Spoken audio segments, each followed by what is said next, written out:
Hello everyone. Today we'll be going to look into the essay 300 Ramayanas, 5 examples and 3 thoughts by A.K. Ramanujan. Now this is an essay that you have to read and comprehend in your elective paper, Translation Studies, PG Semester 4. I'm Dr. Tina Rachel, Assistant Professor, St. Thomas College, Corinjeri. Together today, let's go through the main points of this essay, rather a quite simple essay by Ramanujan. We have often known A.K. Ramanujan as a poet, scholar, professor, philologist, folklorist and playwright. Now, it's seldom we think of him as a translator. Now, he has indeed done translations and also written theories or theoretical essays on translation. 300 Ramayanas, which was quite controversial in 1991 when in 2006 when the University of Delhi wanted to include it in their BA history syllabus, and this caused a huge wave of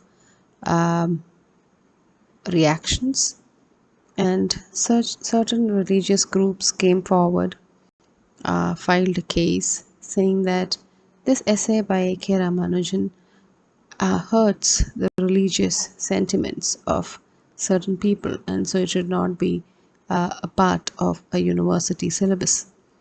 2008, the Delhi High Court directed the Delhi University to convene a 4-member committee to actually decide on whether it is appropriate to include the essay in the syllabus. But unfortunately, even though the committee gave its 3-1 verdict in favor of including the text into including the essay into the syllabus, it was finally scrapped off by the Academic Council in October 2011. So why has this particular essay created such a huge wave of reactions? The main reason is what we can see in the title itself. We all know of just one Ramayana, but Ramanujan says no, there exist almost 300 Ramayanas, 300 different versions of Ramayanas. And Ramanujan gives credit to translation, the art of translation, in producing these different tellings of Ramayana. Now, it's not possible for us to take all these because the variations are many. So Ramanujan selects 5 examples of the epic Ramayana, and he analyzes it, looks at the differences, compares it with the oldest version of Ramayana, which is the Sanskrit version written by Valmiki, and he, at the end of the essay, puts in 3 thoughts on translation. So that would be a precise summary of the entire essay. 300 Ramayanas, as we discussed, was of course a groundbreaking literary essay. It was initially written for a conference, and then later it was published as an essay. Basically, the essay deals with the journey of the epic Ramayana throughout the last 2500 years. And we have around 22 translations of Rama's story around the world. Now, out of these 22 versions of Rama's story or Ramayana, we have 300 other stories coming up. It's been translated into 25 languages. And every time it was translated, many tellings of Ramayana was born out of it. So thus, Ramanujan tells us that this translation, the art of translation, is not mere imitation, but it is creative. Now, the essay deals with what he has chosen, the 5 different versions of Ramayana. These are just 5 versions out of many which are available. The oldest Sanskrit version, Valmiki's version of Ramayana. Then he goes through the Kampan or Tamil version of Ramayana, the Jain version, South Indian folk version, and the Thai version. So these are the 5 versions that he goes through in this essay. The first version, of course, is Valmiki's version, and Ramanujan says that he exposes the fact that even though there's a common belief that it is the Sanskrit version, which is the original text or the Ur text, it's not actually the version that is translated often, or this text is not used for translation very often around the globe. Stories may be the same in all these versions, but what may vary is the style, the details of the plot, the tone in which the story is being narrated, and of course the texture, the culture, the traditions that are incorporated, folded into these text. So one example that he gives us is that of the story of Ahalya. Now the story of Ahalya, which is narrated in Valmiki's version, is completely different from how it's been narrated in different other versions. For example, he compares Valmiki's Sanskrit version with Kampan version or the Tamil version of Ramayana. Now, Ahalya's story, we all know, it is story wherein God Indra has has or would want to seduce Ahalya, and he seduces Ahalya, who was willing for it. Indra comes in when Ahalya's husband, sage Gautama, was not there at home, and Indra is caught red-handed by sage Gautama, and the sage, being very angry with Indra, curses him, and he is castrated. Indra is castrated. That's the punishment that Gautama gives him. And Ahalya, on the other hand, is turned into a stone. Well, finally, Indra is forgiven by sage Gautama, and the testicles of a ram is being given to him. A ram is the male version of sheep. So the testicles of a ram is given to him, and Indra escapes the wrath of the sage, but Ahalya still is a stone, and she's not given forgiveness. And the curse that she had to undergo was to wait till Rama would come as a god man. Rama would come and lift off the curse from her. Well, this is the Valmiki's version that we all know. Now let's see the Kampan version of it. In the Kampan version, Ahalya realizes that she's doing a wrong thing, but she cannot let go of the forbidden joy. In Valmiki's version, Indra seduces Ahalya, but whether Ahalya was willing or not, is not that clear. In the Kampan version, she knows that the one who has come in disguise is, of course, not her husband, but Indra.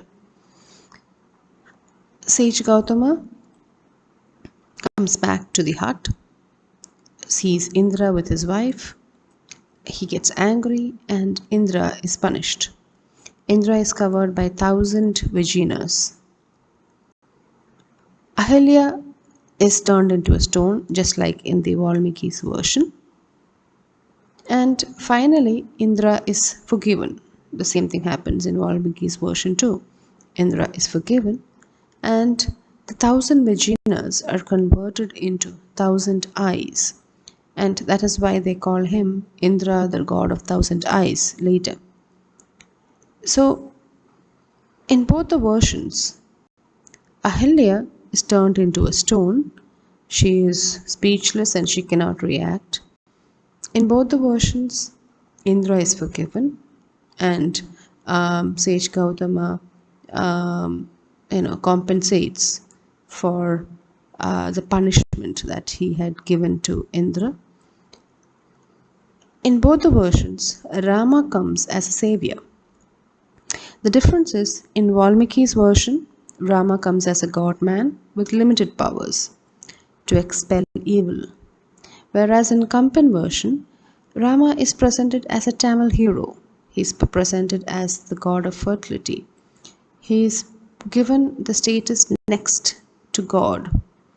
So you see, Ramanujan picks out certain differences that you can see in both the versions. The plot is almost the same, but in both the versions, Indra bears the mark of what he lusted for, and Ahalya is made incapable of responding to anything, waiting for Rama to come back and break the curse. Now, here, according to Ramanujan, Kampan in his text not only makes full use of Valmiki's materials, but he also folds into many regional folk traditions. For example, when when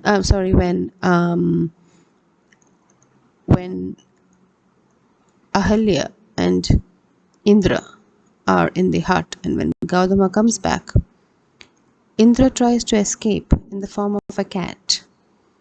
So that is a folklore, which is actually put into or folded into the text or the story of Rama. So you can see certain regional folk traditions being folded into the text. And it is through Kampan and his translation that many other Ramayanas are later formed. So basically, what Ramanujan is trying to say is that such translations wherein the plot is retained, but culture, traditions are folded into it to create new versions of the same plot. Such versions or such type of translation creates new art. And he calls this as meta Ramayanas. In each translation, according to Ramanujan, a meta Ramayana is born. And that is a function of translation rather than mere word-to-word imitation. The next version that he talks about is the Jain version of Ramayana. Now he discusses how Hindu mythology gets weaved into the Jain text. Now if you see, in the Jain Ramayana, the story is changed a bit. You can see at the beginning of Ramayana, King Sarenika goes to meet Sage Gautama because he had to clear questions, doubts regarding Ravana and other characters in Ramayana. And the story of Ramayana is said by Gautama. Gautama reveals that Ravana was not a demon, or a cannibal or a flesh eater, as Valmiki's Ramayana suggests. Ravana was actually a very wise man. He was a knowledgeable, resourceful um, man who had various skills. And in fact, if you look at the Jain version of Ramakatha, which is termed as Vimal Suri, in Vimal Suri, Ravana is one among the 63 skillful leaders around the globe. He's called as a Salaka Purusha. Salaka Purusha is an ideal man.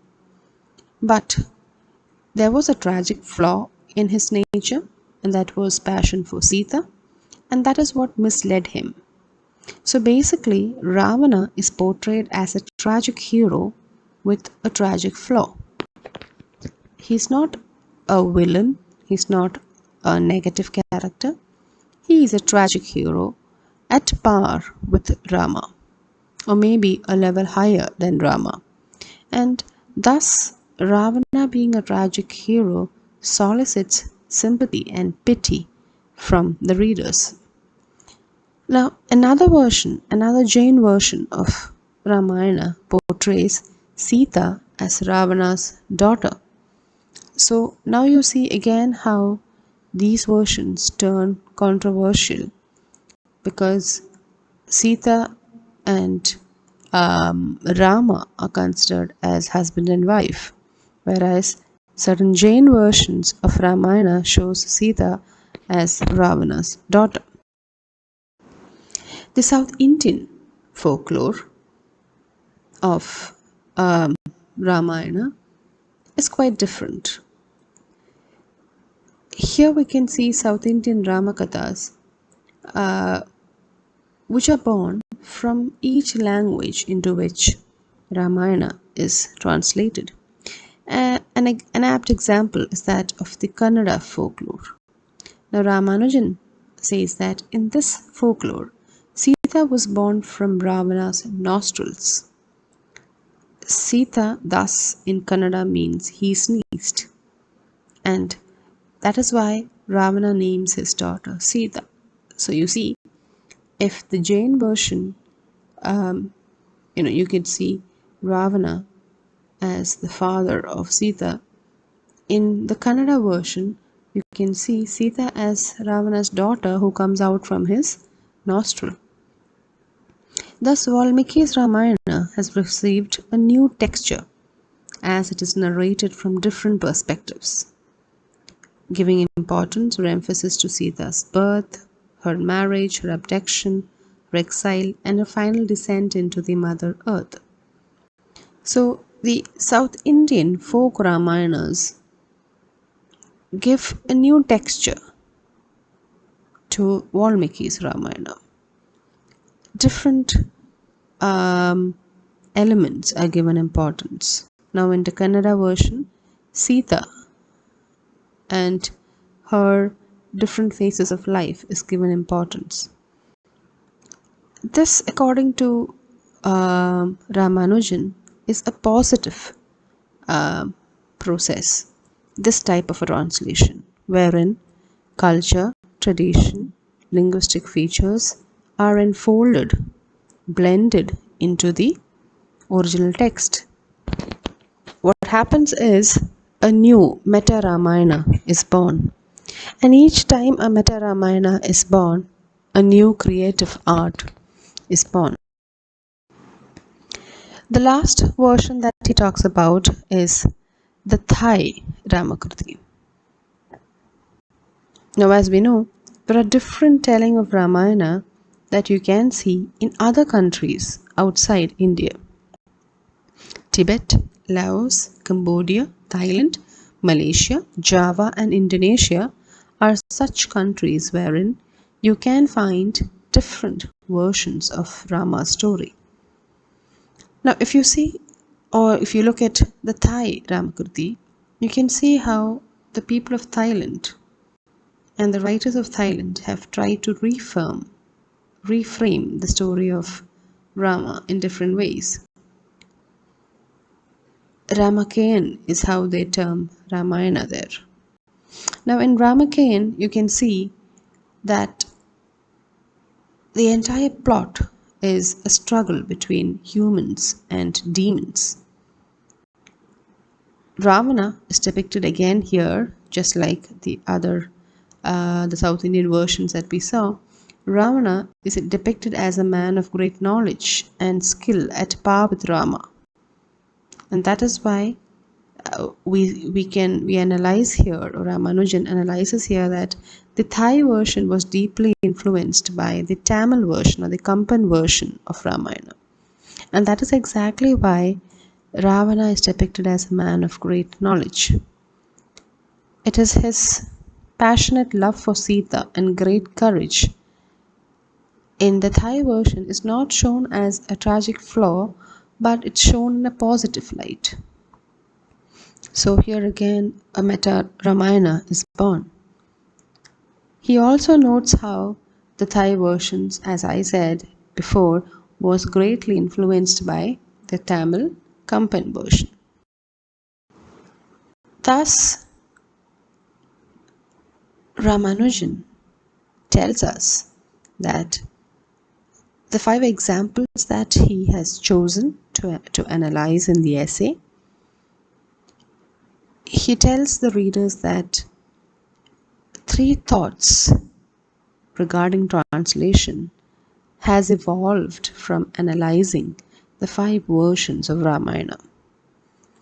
He says that in each translation of Ramayana or in each meta Ramayana, you can find iconic elements, indexical elements, and of course, symbolic elements. Now, iconic translation of the text means word to word exact translation of the original text. But iconical translations are also indexical in the sense that in these translations you can see introductions, you can find attitudes, trends, traditions of the 20th century. So each meta Ramayana has indexical elements too. And the translations are also symbolic in the sense that they cannot avoid conveying through this translation the modern understanding or modern reading of the text. So according to Ramanujan,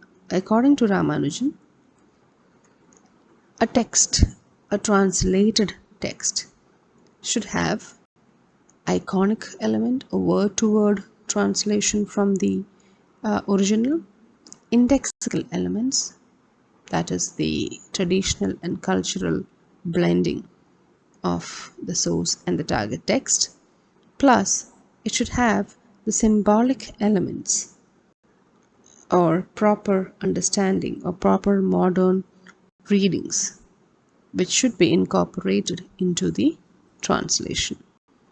Thus, according to Ramanujan, this is the art of translation. So he has told, or he has shown us, that each and every translation of the text contains 3 important necessary elements. And the most important point that he conveys is that thus there is no such thing as an original text.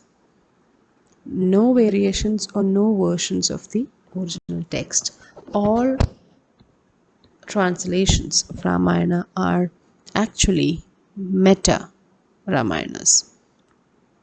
There is nothing called as an original text or a version of the original text. Thus, Ramayana is not just an epic, rather it's a genre with variety of instances. Thank you.